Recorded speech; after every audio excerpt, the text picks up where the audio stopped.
you see before you is a recovered coal mine stripper pit that runs from Interstate 64 all the way south nearly to Stanley Road in Warrick County. This stripper pit was opened up sometime in the 20th century, most likely the early 20th century, long before Interstate 64 was built. What is of interest is the eastern edge of this stripper pit is approximately where the Wabash and Erie Canal would have run south of Interstate 64. Unfortunately, from the ground you cannot see anything of the canal. However, if you view from Google Earth, you can see a distinct waterway that runs on the eastern edge of this stripper pit all the way to Interstate 64. But this just goes to show how much the coal mining in Warrick County has damaged the canal. In some instances, it has preserved the canal or worked around the canal, but this is one instance in which it has destroyed the Wabash and Erie Canal. We're going to continue north from this point all the way up to the Warrick-Gibson County line, showing you sections of the Wabash and Erie Canal through Warrick County. We are now in between the east and westbound lanes of Interstate 64. In between, in the infield, there is the remnants of another stripper pit. Again, the Wabash and Erie Canal would have crossed through the stripper pit from the eastbound to the westbound lanes somewhere on the western edge of this stripper pit. We are now at the Wabash and Erie Canal crossing on the westbound lanes of Interstate 64.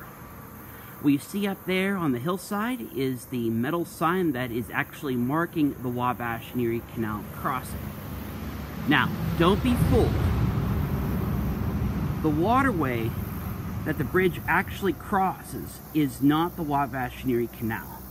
This is modern Pigeon Creek, a 20th century man-made waterway that was not built for transportation needs. The Wabash and Erie Canal would have crossed somewhere east of modern Pigeon Creek, making that sign not totally inaccurate. But you can see that sign both in the east and west crossings on Interstate 64, just east of exit 29. We are now 2,000 feet north of Interstate 64. We are also looking in the northern direction. The trail you see before you is the trail that runs along modern Pigeon Creek through Lost Hills Wetlands Preserve. This is public land owned by the state of Indiana. It is hunting ground, so you probably want to wear an orange vest when hiking on this trail. But portions of this trail, especially the closer you get to Interstate 64, is on the towpath of the Wabash and Erie Canal. This is one example. If you notice, the trail itself sits kind of up from the bottomland, and you have an abrupt drop-off from the trail to that bottomland. This is the Wabash and Erie Canal towpath dropping in to the bed of the Wabash and Erie Canal. We'll see a much better preserved section of towpath and canal about 1,200 feet north of this point. We are now 3,600 feet north of Interstate 64. We are looking south at the trail that runs along modern Pigeon Creek through Lost Hills Wetland Conservation Area. This particular part of the trail is actually the towpath of the Wabash and Erie Canal. And we have one of the better quote-unquote preserved sections of the canal running along this towpath section. You notice from the trail to the east, you'll notice a slope and a flat area where there aren't many trees. This is one of the better preserved sections of the Wabash and Erie Canal north of Interstate 64. We're going to go down into the canal bed itself for a closer look. We are moving from the trail down a slope. It's about 5 or 6 feet below the trail into what would be the bed of the Wabash and Erie Canal. Again, we're 3,600 feet north of Interstate 64. We are looking south, and we're going to look toward the north at this point. We're turning toward the east. This would be the berm side. Again, there's not much of a berm, and everything east of here is a swamp that resulted from strip mining.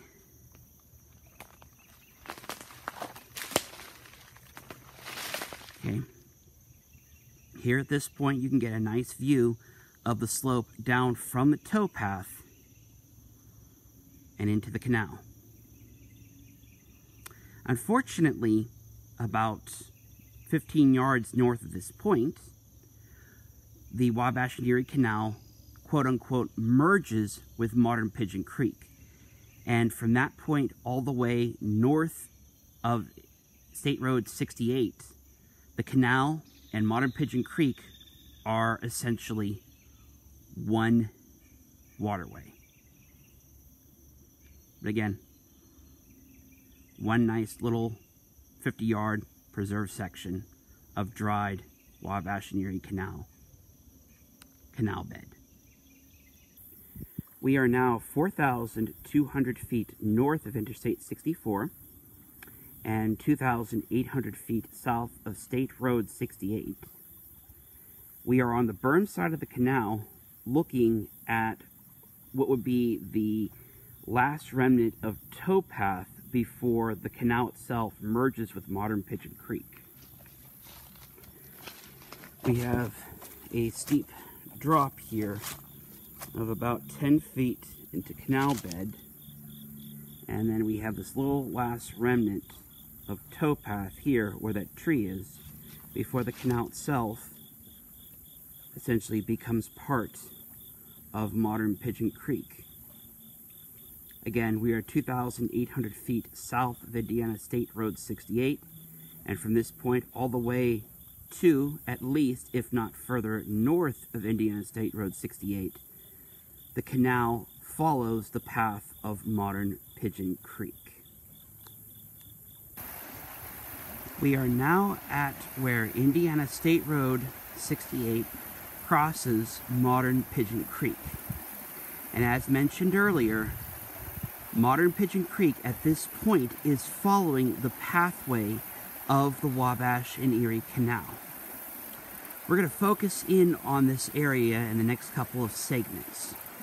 First thing I want to note, now again, this is a modern dredge, and it was dug sometime in the 20th century and then deepened over the next 80 years. However, this does follow the Wabash and Erie Canal, and this is the approximate location of Lock 72. Unlike Lock 73, which you can see in part 2 of my series of videos, there is no physical evidence of a lock ever being here. So we're saying approximate location because we have not seen any kind of pictures or timbers or notes as to where Lock 72 specifically was located at this point.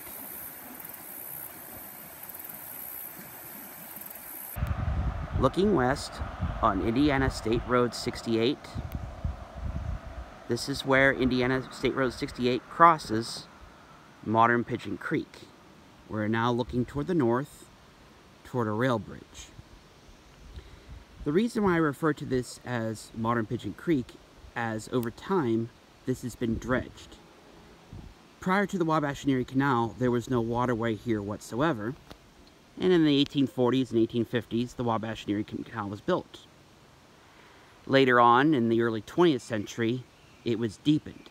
The canal would only have been about 6 feet deep, but this waterway is about 25 feet deep. It was dredged to both drain Pigeon Creek and the surrounding area for eventual strip mining and farming. But this right here is the original path of the Wabash and Erie Canal in 1853. And it is not where Pigeon Creek would have been located in 1853. That I'll refer to as historic Pigeon Creek.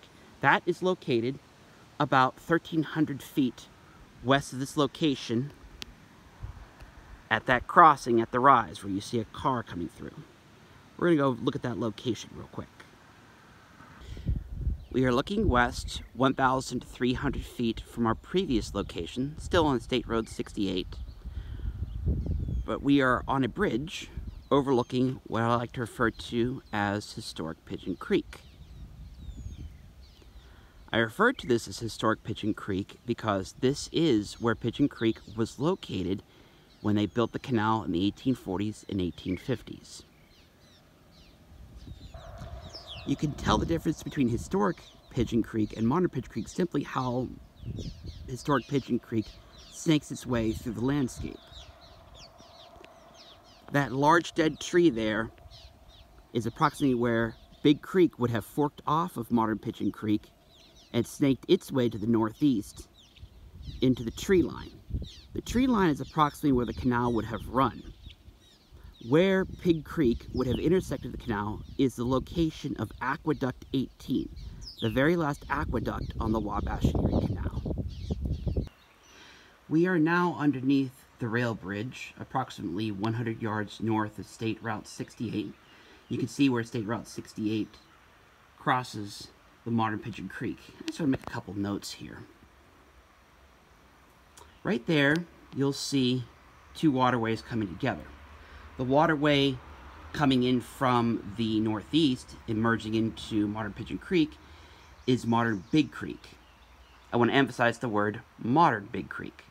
Like modern Pigeon Creek and so many other waterways in this area of the country, natural streams have been dredged, diverted, dredged, and diverted. Neither one of these waterways would have existed prior to the Wabash and Erie Canal, and when the Wabash and Erie Canal would have been here, modern Big Creek would have flowed north of this point. We're now going to go underneath the rail bridge. I want to make a couple of notes here. This rail bridge was built in 1931. We know that because of the date stamp on the eastern abutment. But underneath the rail bridge, and you can see this when the creek is as low as it is right now, you will see stubs of previous rail bridges. And again, I want to note that these are railroad related, not canal related. As is a concrete abutment also on the eastern shore of modern Pigeon Creek. You can see there right in the middle of your screen. Again, that is concrete and would have been made long after the canal disappeared. We are now 500 feet north of Indiana State Road 68. And you can still see the rail bridge there in the background of your picture. When we started this video, when we were closer to Interstate 64, the preserved Wabash and Erie Canal bed was on the east side of modern Pigeon Creek. We have since crossed over to the west side of modern Pigeon Creek because the canal has. There is a flat area here in the middle of your screen. This is the bed of the Wabash and Erie Canal. That bed rises up, we'll say about 6 feet, and levels off. These are the earthworks of the towing path of the Wabash and Erie Canal. And you can see right there, the towing path descended down into the prism and to the bottom of the Wabash and Erie Canal. The canal runs like this from this point all the way to the Warrick-Gibson County line, maintaining a decent towing path and earthworks. Unfortunately, the berm side of the canal has been lost to the modern dredge of modern Pigeon Creek. We're going to continue north and get a nice perspective of the earthworks of the towing path. We are now filming from the west bank of modern Pigeon Creek, 800 feet north of Indiana State Road 68. Again, this is the dredge. Modern Pigeon Creek did not exist until the 20th century. And you can see how steep the embankments are. This is about 25 feet below from where we are standing. Now the embankment itself is very steep, but when we get up to this point, the embankment essentially levels off and then goes up another 4 feet, levels off slightly, and then continues beyond this point down to the bottomland. I do believe the first level off, what you're looking at right now, is what's left of the bed of the Wabash and Erie Canal north of State Road 68, and the little peak here is what's left of the towing path.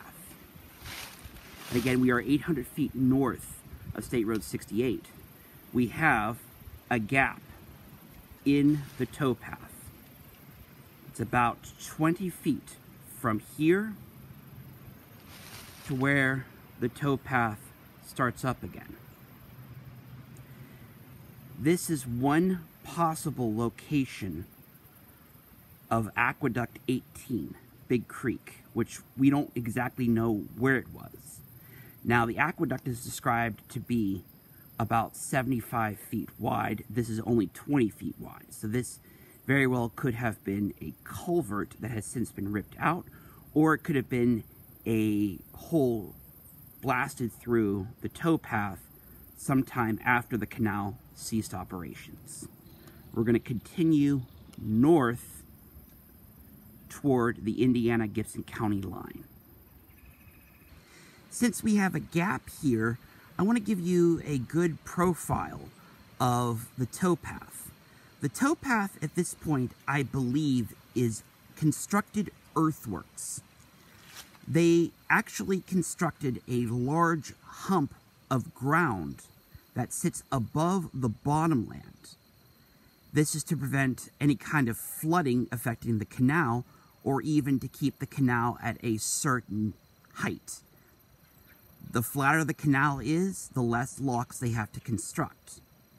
Now, I'm just going to pan over here. We're actually looking south toward Indiana State Road 68. Again, we're 800 feet north of that road. We're just going to pan over here, and I'm going to show you the bottomlands. And again, chances are these are not much changed from what they may have looked like in 1853. They may have been more of a dense forest, but just for the sake of the argument, you can see how the earthworks just build up from the ground level. And these sit up about 10 feet above the bottomland, and the slope you see there on the left side would essentially be the slope going into the canal bed itself.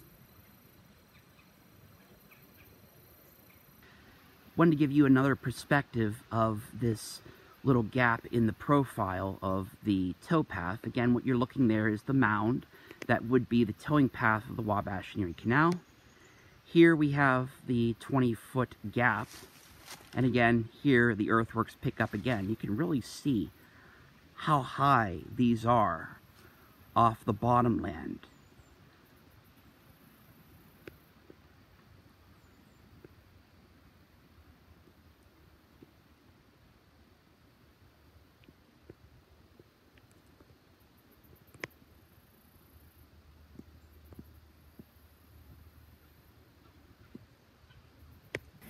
We are now 1,000 miles north, and we're heading more toward the northwest direction.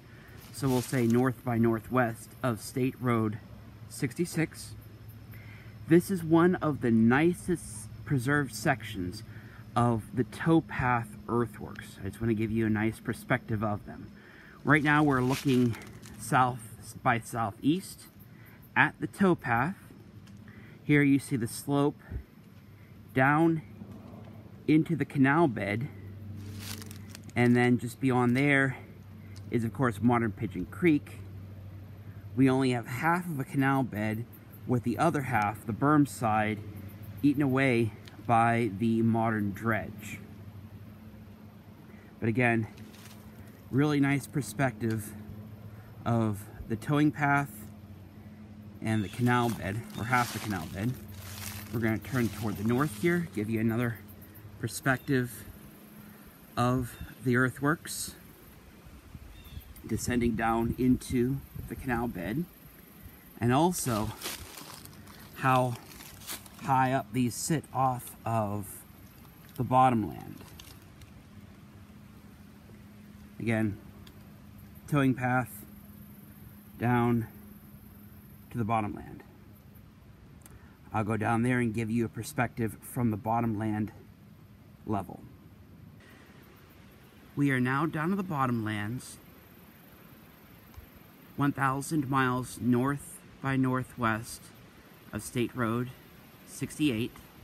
We are viewing the earthworks of the towing path of the Wabash and Erie Canal, one of the best preserved sections between Indiana State Road 68 and the Gibson Warrick County line.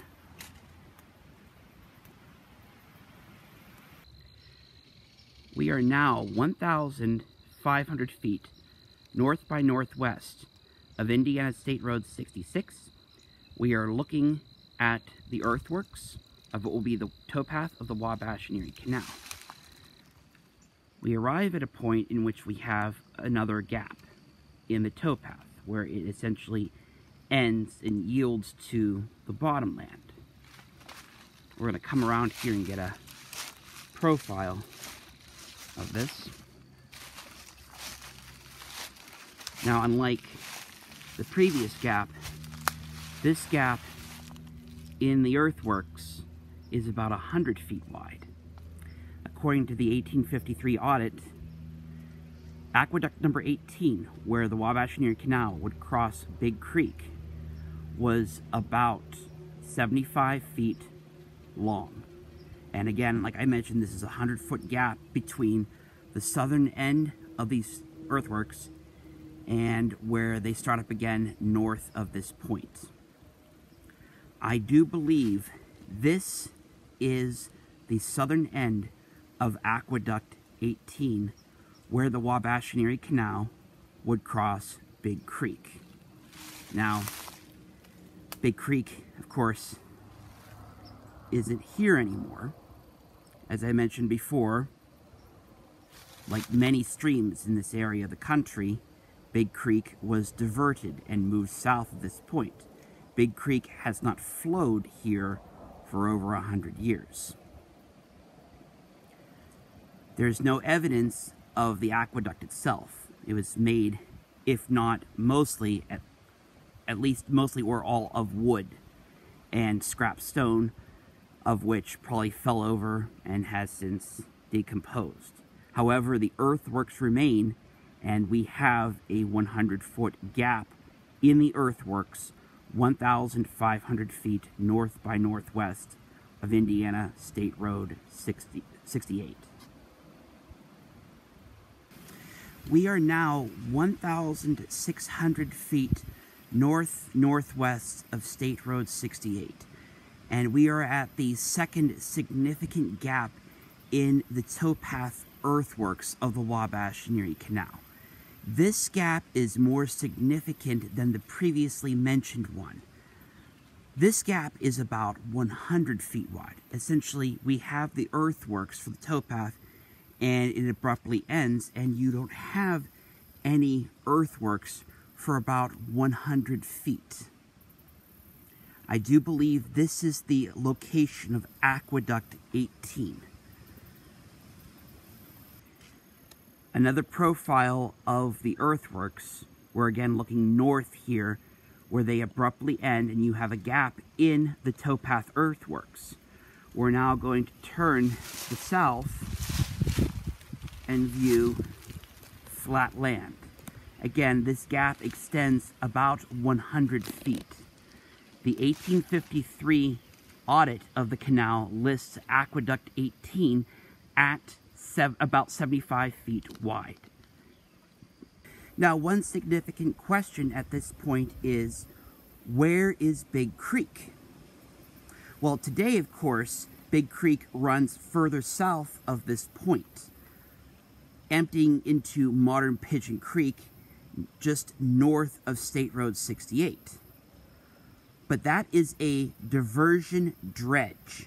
Like modern Pigeon Creek, modern Big Creek has been moved. But what you're looking at is approximately where Big Creek would have flowed in 1853, and thus the Wabash and Erie Canal would have built an aqueduct at this point to bridge the little gap that Big Creek made. Big Creek has not flowed at this point for over 100 years. However, we're going to come over here to the shoreline of modern Pigeon Creek. So, again, this is modern Pigeon Creek, as I've mentioned several times. 20th century waterway was not here in 1853. However, what I want to pull your attention to is directly across the waterway. You can see there is a gap in the tree line there, almost like a small canyon. This, I believe, is the original bed of Big Creek. Now, Big Creek was a natural waterway and would have snaked its way across the landscape, but would have crossed, essentially, directly from where I am standing to the other side of modern Pigeon Creek. In 1853, this gap was not here, so it would have freely flown from that point across toward historic Pigeon Creek, which lies about 2,000 to 3,000 feet west of this point. You have no earthworks along this stretch. This gap marks where the canal would have been built up and would have crossed on a wooden aqueduct. Aqueduct number 18, according to the audit. The very last aqueduct of the Wabash and Erie Canal before it terminated at Evansville. Just one more view of the canal earthworks, 1,600 feet north by northwest of Indiana State Road 66. Again, these earthworks end abruptly, and you have a rather large gap. This would be the canal towpath entering the north side of Aqueduct 18, crossing Big Creek.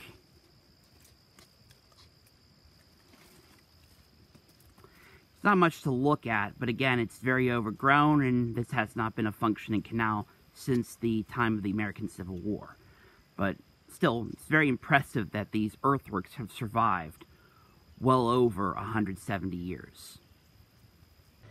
We are now 2,600 feet north by northwest of State Road 68.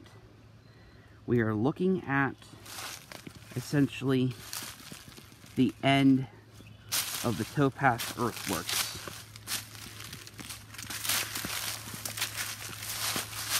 Of the Wabash and Erie Canal. They abruptly end at this point because, as you can see just beyond the tree line there, this area goes from forested to farmland. The forested side is Warrick County, and the farmland side is Gibson County. We essentially lose the earthworks and the towing path of the Wabash and Erie Canal as it enters Gibson County. This marks the northern end of the Wabash and Erie Canal in Warrick County.